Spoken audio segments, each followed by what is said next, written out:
இன்றைக்கி வீடியோவில் பிஸ்மில்லா பாத் பண்ண போகிறோம். ஒரு கிளாஸ் பச்சரிசி எடுத்துக்கிட்டேன், கூடவே அரை கிளாஸ் துவரம்பருப்பு. இப்போ இது ரெண்டையும் நல்லா கழுவி ஒரு குக்கரில் வைக்கலாம். இப்போ ஒரு குக்கர் எடுத்துக்கலாம். இதில் ஒரு கிளாஸ் பச்சரிசி சேர்த்துக்கலாம்,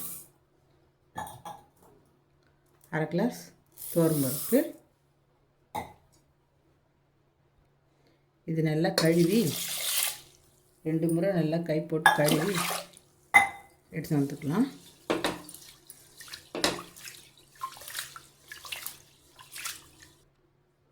இது நல்லா கழுவி எடுத்துன்னு வந்துட்டோம். இதில் ஒரு கிளாஸ் அரிசிக்கு 3 கிளாஸ் தண்ணி வச்சு 3 கிளாஸ் தண்ணி வச்சு இது மூடி ஒரு 3 விசில் வர வரை வெயிட் பண்ணி ஓப்பன் பண்ணிக்கலாம். மூடி போட்டு மூடிடலாம். 3 விசில் வந்த பிறகு 10 நிமிஷம் வெயிட் பண்ணி ஓப்பன் பண்ணிக்கலாம். ஸ்டவ் ஆன் பண்ணிக்கலாம்.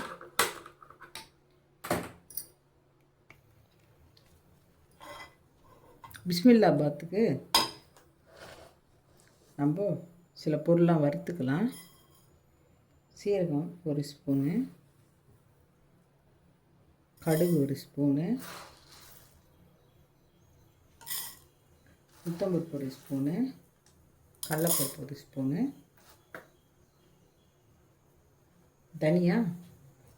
தனியா ஒரு 2 ஸ்பூன் எடுத்துக்கோங்க.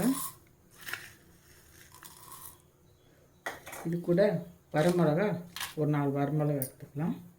இது நல்லா பொன்னிறமாக வறுத்துக்கலாம். வெந்தயமும் சேர்த்துக்கலாம், ஒரு அரை ஸ்பூன் வெந்தயம். இதெல்லாம் பொன்னிறமாக நல்லா வறுத்துக்கிட்டுக்கோங்க. ஹை ஃப்ளேமில் லோ ஃப்ளேமில் மாற்றி வச்சு வறுத்துக்கோங்க. பிஸ்மில்லா பாத்து கர்நாடகாவில் ரொம்ப ஃபேமஸ்ஸு. நிறைய பேர் விரும்பி சாப்பிடுவாங்க. கல்யாணம் ஃபங்க்ஷனு எல்லா ஃபங்க்ஷனுக்குமே அவங்க பிஸ்மில்லா பாத்து நிறைய செய்வாங்க. அது இல்லாமல் ஃபங்க்ஷனே செய்ய மாட்டாங்க, அந்த அளவுக்கு விரும்பி சாப்பிடுவாங்க. நல்லா பொன்னிறமாக வறுத்துக்கலாம்.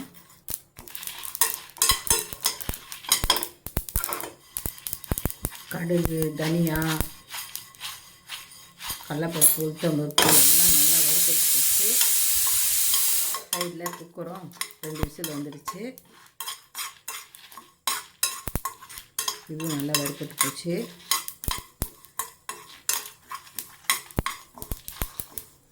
ஒரு 5 நிமிஷம் பொறுமையாக வறுத்து எடுத்துக்கணும். கடுகெல்லாம் நல்லா பொரிஞ்சு வருது.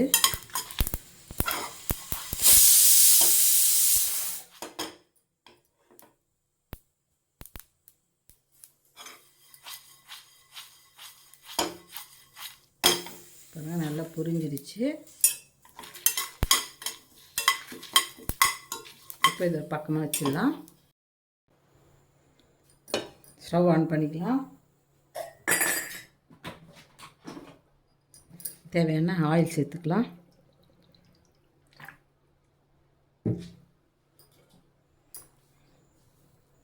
கடுகு சேர்த்துக்கலாம். சீரகம் ஒரு 1/4 ஸ்பூன் சேர்த்துக்கலாம். இது கூட வெந்தயமும் சேர்த்துக்கலாம். உளுத்தம்பருப்பு வாசனை சேர்த்துக்கலாம். இது நல்லா கலர் விட்டுக்கலாம். கடுகு உளுத்தம்பருப்பு நல்லா பொரிஞ்சு வந்துருச்சு. வெங்காயம் சேர்த்துக்கலாம். 2 வெங்காயம் கட் பண்ணி சேர்த்துக்கலாம். நல்லா வதக்கிக்கணும்.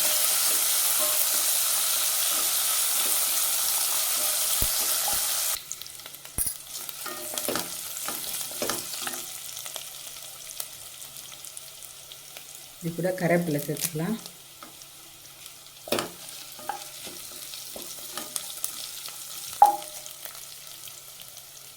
பச்சை மிளகா 2 பச்சை மிளகா சேர்த்துக்கலாம்.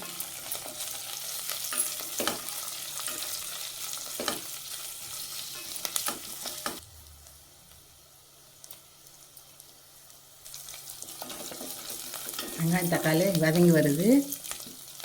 இந்த டைமில் நம்ம தக்காளி சேர்த்துக்கலாம். இதையும் சேர்த்து நல்லா வதக்கிக்கலாம்.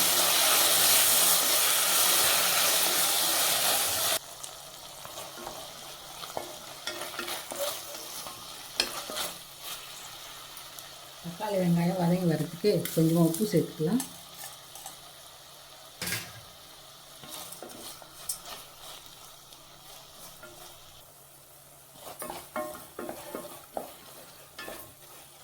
நல்லா வதங்கி வருது. இந்த டைமில்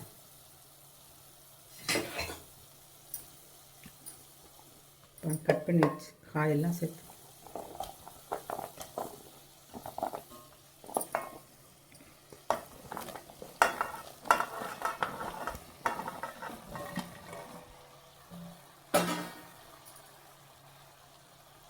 நான் இன்றைக்கி முருங்கைக்காய், நூக்கல், முள்ளங்கி, கேரட்டு, அவரைக்காய், கத்திரிக்காய் எல்லாம் சேர்த்துருக்கேன். இது நல்லா ஒரு 10 நிமிஷம் வதக்கிக்கலாம். நல்லா வதங்கி வந்துடுச்சு. நான் இங்கே 2 டம்ளர் தண்ணி சேர்த்துக்கிட்டேன். மிளகாத்தூள் 1 ஸ்பூனு, தனியாத்தூள், குழம்பு மிளகாத்தூள் 1 ஸ்பூனு, எல்லாமே 1 ஸ்பூன் சேர்த்து நல்லா கலரி விட்டுருக்கேன். இப்போ ஒரு மூடி போட்டு நல்லா 10 நிமிஷம் நல்லா வேக விடுவோம். நல்லா வெந்து வரட்டும். சாப்பாடு 3 விசில் வந்து 10 நிமிஷம் வெயிட் பண்ணி ஓப்பன் பண்ணிக்கிட்டேன். பாருங்கள் நல்லா வெந்து வந்துடுச்சு. இந்த அளவுக்கு நல்லா வெந்து வரணும். இப்போ நல்லா இதை கலரி விட்டுக்கோங்க. இதுக்கு உப்பு எதுவுமே நம்ம சேர்க்கலை. இப்போ சாம்பாரை நல்லா கொதி வந்தோடனே இதில் போட்டு நம்ம கலரிக்கணும். இந்த மாதிரி நல்லா மசிக்க விட்டுருங்க. இப்போ தான் பிஸ்மில்லாபாத் ரொம்ப டேஸ்ட்டாக இருக்கும்.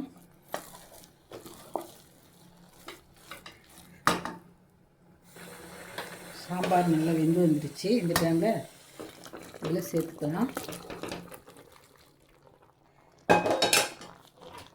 சேர்த்து நல்லா கலர் விட்டுக்கலாம். கரண்டி வச்சு நல்லா கலரிக்கோங்க.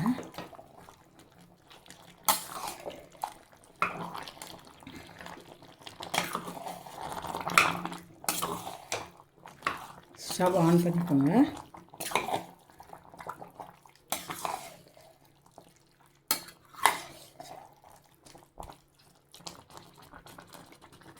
இந்த டைமில் பொடி பண்ணி வச்ச பவுடரை இதில் சேர்த்துக்கலாம். இங்கே 2 ஸ்பூன் சேர்த்துக்கிட்டேன்.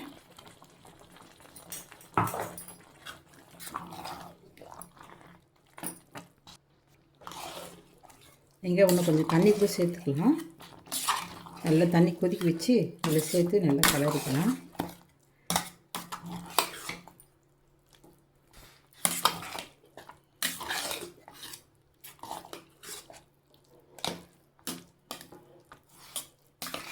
நீங்கள் இன்னும் லூஸாக வேணுனாலும் நீங்கள் கொஞ்சம் தண்ணி கொதிக்க வச்சு கலந்துக்கலாம். இப்போவே நீங்கள் கலந்து விட்டுக்கலாம்.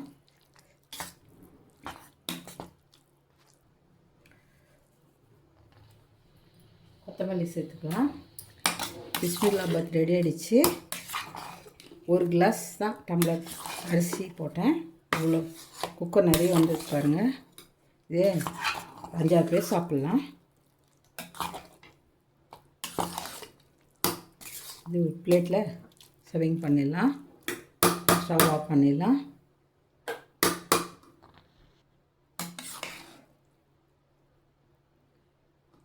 பார்க்கும்போது சூப்பராக இருக்குது பாருங்கள்.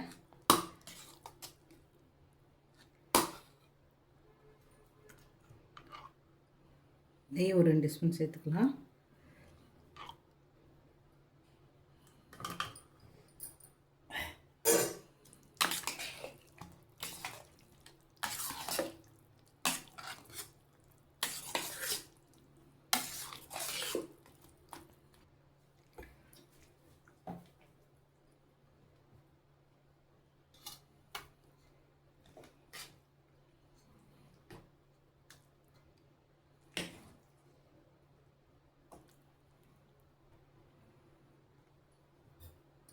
வாங்க டேஸ்ட் பண்ணி பார்க்கலாம்.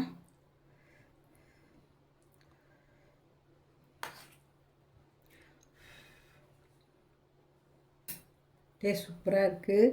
நீங்களும் இதே மாதிரி ட்ரை பண்ணுங்கள். ஃபீட்பேக் சொல்லுங்கள். கமெண்ட் பண்ணுங்கள், ஷேர் பண்ணுங்கள்.